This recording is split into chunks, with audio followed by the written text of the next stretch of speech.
7 अक्टूबर 2023 को जब हमास ने इजराइल के ऊपर सबसे बड़ा हमला किया था, उस वक्त वो हिजबुल्लाह ही था जो सबसे पहले हमास का रक्षा कवच बनकर सामने आया था। उस वक्त हिजबुल्लाह ने उत्तरी इजराइल पर ड्रोन, रॉकेट और मिसाइल हमले शुरू किए थे। यहाँ तक कि हिजबुल्लाह के जासूसी ड्रोन इजरायली सैन्य अड्डों की खुफिया जानकारी भी ले उड़े थे। हालांकि उस वक्त इजराइल सिर्फ हिजबुल्लाह के हमलों को रोकने के लिए जवाबी हमला कर रहा था, लेकिन 27 सितंबर 2023 को आईडीएफ ने लेबनान की राजधानी बेरूत पर 80 टन से ज्यादा के बंकर रोधी बम गिराए थे और इस हमले में हिजबुल्लाह प्रमुख हसन नसरल्लाह की मौत हो गई थी।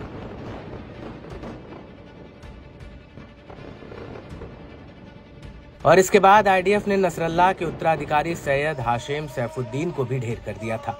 और इसके बाद 1 अक्टूबर 2024 को आईडीएफ हिजबुल्लाह पर जमीनी हमला करते हुए लेबनान में घुस गई थी, लेकिन 27 नवंबर 2024 को इजरायल और हिजबुल्लाह के बीच युद्ध विराम भी हो गया था।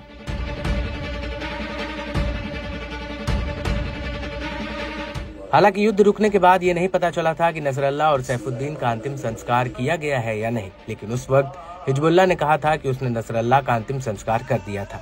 लेकिन अब इस पर हिजबुल्लाह प्रमुख शेख नईम कासिम ने एक बहुत बड़ा ऐलान किया है। दरअसल नईम कासिम का कहना है कि 23 फरवरी 2025 को नसरल्लाह और सैफुद्दीन को खा के सुपुर्द किया जाएगा।